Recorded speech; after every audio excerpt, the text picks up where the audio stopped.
Un repaso a la biografía, caracteres de Graviela,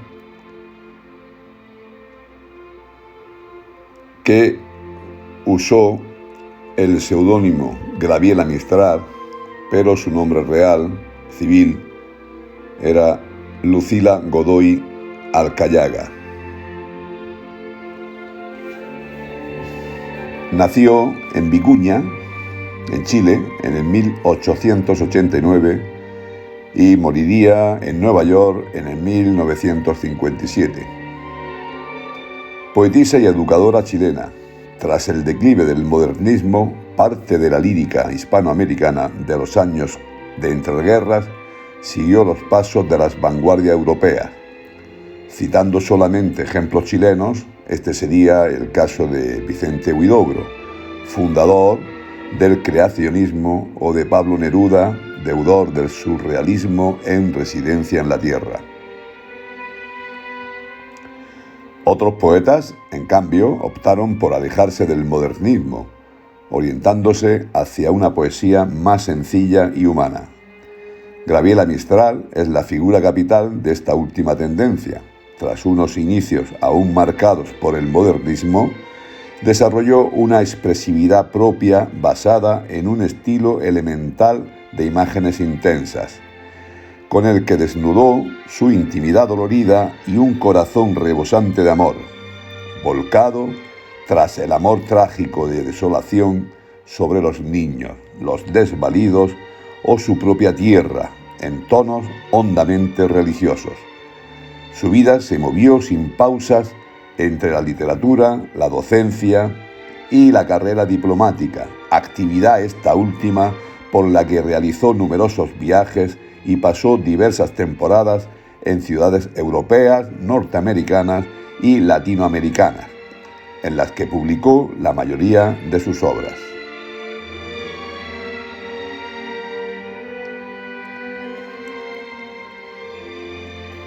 Hija de un maestro de escuela, con 16 años decidió dedicarse ella también a la enseñanza. Trabajó como profesora de secundaria en su país y como directora de escuela. Como poetisa, Graviela Mistral se dio a conocer en los Juegos Florales de Chile en 1914, con los sonetos de la muerte, nacidos del dolor causado por el suicidio de su prometido, el empleado ferroviario Romelio Ureta, a quien había conocido en 1906. Firmados ya con este seudónimo de Graviela Mistral, formado a partir de dos autores admirados, el italiano Graviele de Annunzio y el poeta provenzal Frédéric Mistral. Estos tres sonetos fueron incorporados en 1922 a una colección más amplia de sus versos editada por el Instituto Hispano de Nueva York bajo el título de Desolación.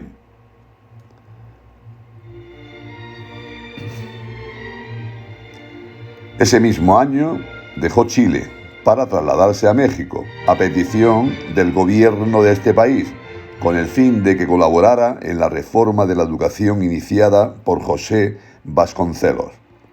En México, Graviela Mistral fundó la escuela que llevaba su nombre y colaboró en la organización de varias bibliotecas públicas, además de componer poemas para niños, rondas de niños en el 1923, por encargo del ministro de Instrucción Pública mexicano, y preparar textos didácticos como Lecturas para Mujeres en el 1924.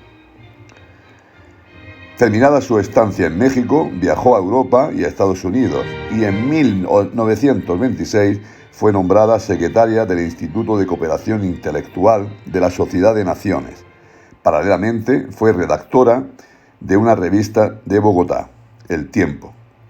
Sus artículos fueron recogidos póstumamente en Recados, contando a Chile en 1957. Representó a Chile en un congreso universitario en Madrid y pronunció en Estados Unidos una serie de conferencias sobre el desarrollo cultural estadounidense en 1930.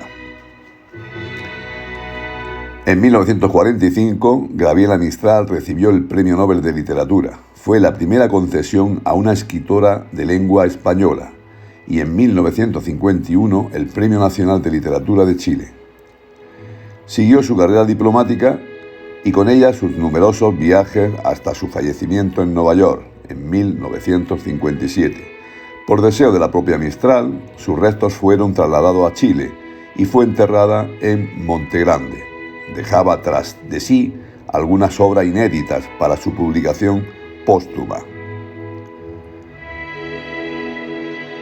De la poesía de Gabriela Mistral, pues diríamos que de tendencia modernista en sus inicios, su poesía derivó hacia un estilo personal, con una lengua coloquial y simple, de gran musicalidad y un simbolismo que conecta con la imaginaria de tradición folclórica. En sus obras expresó temas como el sufrimiento o la maternidad frustrada, así como inquietudes religiosas y sociales que responden a su ideología cristiana y socialista. Poetisa de acento genuino y entrañable, parte de su no muy abundante producción está dedicada a los niños. Fue maestra rural durante 15 años y tal vez sea este el aspecto más conocido y celebrado de su obra. Sin embargo, su verdadera personalidad se releva sincera, poderosa y conmovedora, en versos por los que circula una intimidad dolorida y una ternura en busca de sus propios cauces de manifestación.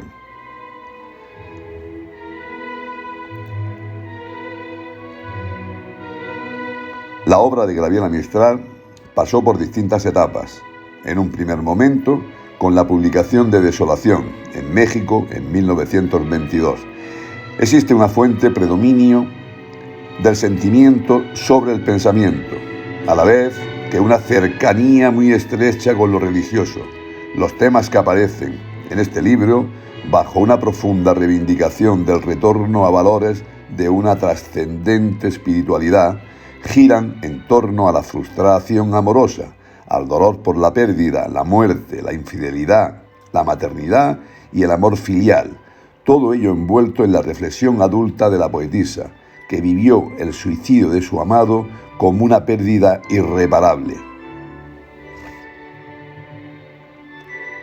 Pese al lastre modernista, se aprecian ya en este primer poemario manifestaciones de un lenguaje más sencillo, particularmente patente en las canciones de cuna que contiene su última sección.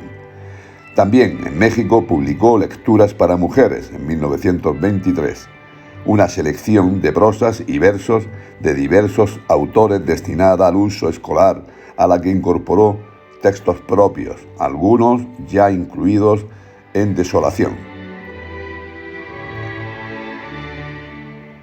Las composiciones para niños son el núcleo de su segundo libro, Ternura, en 1924, en el que se advierte la pureza expresiva propia de aquella lírica humana y sencilla que convivió con las vanguardias tras la liquidación del modernismo, una lírica generalmente inspirada en la naturaleza y que de hecho fue también abordada por algunos escritores vanguardistas, que con frecuencia conciliaron la experimentación de su interés por la poesía popular. Dedicado a su madre y a hermana, está dividido en 7 secciones: canciones de cuna, rondas, jugarretas, cuentamundo, casi escolares, cuento y anejo. Para el lector adulto, el conjunto viene a expresar la pérdida de la infancia, que es restituida en parte a través del lenguaje. Contala, obra del 1938, considerada una de sus obras más importantes, Gabriela Mistral inauguró una línea de expresión neorrealista que afirma valores del indigenismo, del americanismo y de las materias y esencias fundamentales del mundo. En los 64 poemas de este libro se produce una evolución temática y formal que será definitiva. Aunque en el arranque del libro el poema Nocturno de los tejedores viejos solo insinuaba un renovado tratamiento fantástico, la sección Historias de loca embozada embozaba ya un nuevo acento que se considerará en las siguientes materias y América, hasta alcanzar la plenitud de su expresión en la sección titulada Saudade, donde se encuentran piezas memorables como Todos íbamos a ser reinas, en la que la poetisa rememora la infancia junto a sus 3 hermanas y evoca sus respectivos sueños, eternizados pese al paso del tiempo mediante un lenguaje a la vez humorístico y mágico, teñido también por momentos de un cierto tradicionalismo folclórico. En Chile apareció su siguiente colección de poemas, Lagar, en 1954, la última que publicó en vida. En esta obra estarían presentes todas las muertes, las tristezas, las pérdidas y el sentimiento de su propio fin. Una profunda originalidad convive con la carga de tristeza y trascendencia que ya había impregnado parte de sus primeros escritos, culminando una temática presidida por la resignación cristiana y el encuentro con la naturaleza.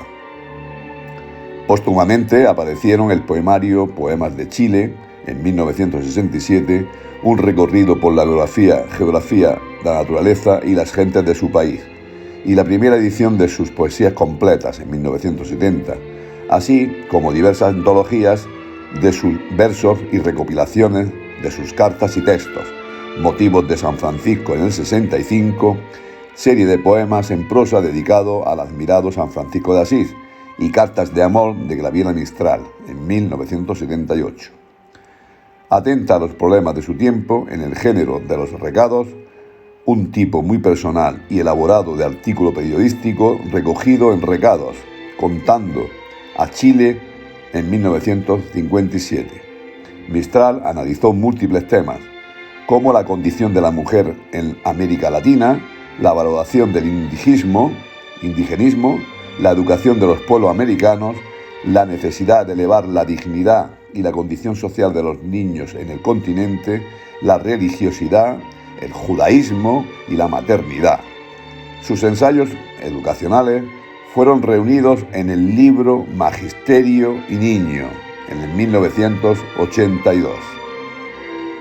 Bueno, pues esto es un resumen bastante completito de lo que ha sido su trayectoria en el mundo de la literatura, de la diplomacia y de la sociedad chilena en general y en el resto de los sitios donde convivió y expuso su personalidad y su obra.